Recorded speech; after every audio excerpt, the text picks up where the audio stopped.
Friends, હું છું કીર્તિ. કીર્તિસ કિચનમાં તમારું સ્વાગત કરું છું. ઠંડીની ઋતુ હોય ને આપણે થેપલા ના બનાવીએ એવું બની શકે. આજે આપણે મેથીના થેપલાની રેસીપી બનાવીશું. મેથીના થેપલા બનાવવા માટે આપણને અહીંયા જોશે 1 વાટકીથી વધારે મેં મેથીના પાન ધોઈને ઝીણા સમારી લીધા છે. અડધી વાટકી કોથમીર લીધી છે. 1 વાટકી દહીં લીધું છે. 1.5 ચમચી તેલ લીધું છે. મરચા, આદુ અને લસણ સમારી લીધા છે. અડધી ચમચી હળદર લીધી છે. 1 ચમચી અજમો લીધો છે. મીઠું આપણે જરૂર મુજબ લઈશું. 1.5 ચમચી દળેલી ખાંડ લીધી છે. 1.5 ચમચી તલ લીધા છે અને 1 વાટકો ઘઉંનો લોટ લીધો છે. પાણી જરૂર મુજબ લઈશું. અને હા, ઘઉંના લોટની જગ્યાએ તમે બાજરીનો લોટ પણ ઉપયોગ કરી શકો છો, પણ આજે હું ઘઉંના લોટના થેપલા બનાવવાની છું. હવે આપણે મિક્સરમાં મસાલો તૈયાર કરી લઈશું. જે મરચા, લસણ અને આદુ લીધું છે અને થોડા કોથમીરના પાન નાખીશું. અને આજે આપણે ગ્રીન થેપલા બનાવીએ છીએ એટલે આપણે લાલ મરચુંનો ઉપયોગ કરશું નહીં.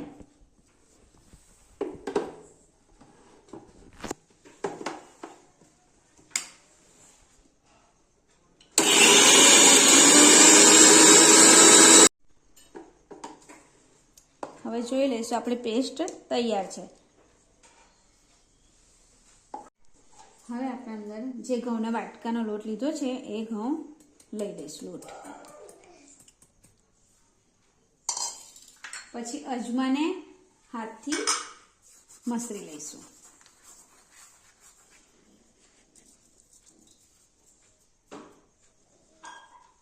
મીઠું ટેસ્ટ અનુસાર. આટલા લોટમાં આપણને 1 ચમચી મીઠુંની જરૂર પડી.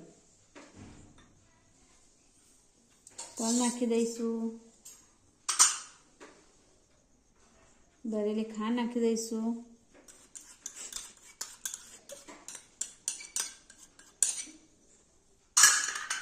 હળદર નાખી દઈશું. હળદર આપણે અડધી ચમચી લેવાની છે કે હળદરની આપણને બહુ જરૂર નહીં પડે, કેમ કે આપણે ગ્રીન થેપલા આજે બનાવવાના છે.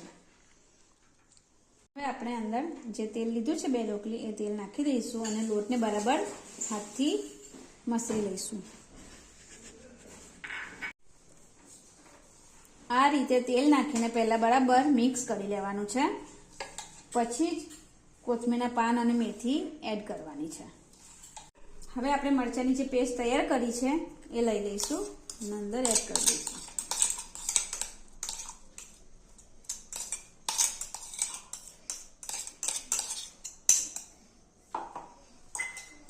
પછી જે કોથમીરના પાન થોડા રવા દીધા હતા એને એડ કરી દઈશું અને મેથીના પાન પણ આપણે અંદર લઈ લઈશું. હવે બધું મિક્સ કરીને થોડું થોડું દહીં નાખીને આપણે લોટને બાંધી લઈશું.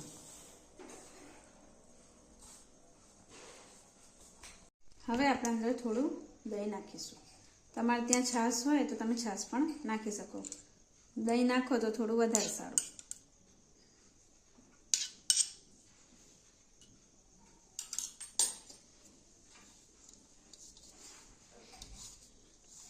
હવે આપણો લોટ બંધાઈને તૈયાર થઈ ગયો છે. આમાં મેં 1 વાટકી દહીં લીધું હતું, પણ 1 વાટકી દહીં ઉપયોગ કર્યું નથી. ખાલી 3 થી 4 ચમચી દહીંનો ઉપયોગ કર્યો છે, કેમ કે દહીં ખાટું હતું અને જરૂર મુજબ થોડું પાણી નાખ્યું છે અને લોટ મેં બાંધી લીધો છે. હવે આપણે અહીંયાથી એક ગુલ્લું લઈશું અને થેપલુંને વણી લઈશું. થોડો કોરો લોટ લગાવીશું એટલે થેપલું સરસ વણાશે. થેપલાને સરસ પાતળું વણી લઈશું.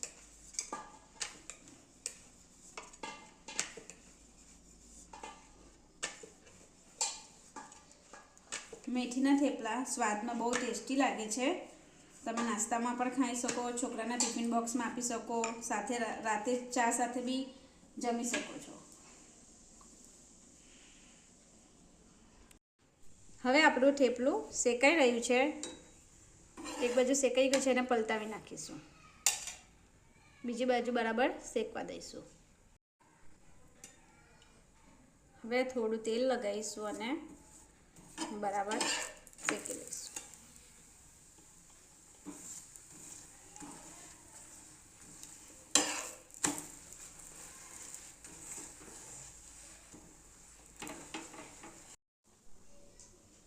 હવે મારા થેપલા તૈયાર છે. એને તમે સોસ અથવા દહીં જોડે કે ગ્રીન ચટણી જોડે પણ ખાઈ શકો છો. જો તમને મારો વિડીયો ગમ્યો હોય તો મારા વિડીયોને લાઈક, શેર, કમેન્ટ અને મારી ચેનલને સબસ્ક્રાઈબ કરો.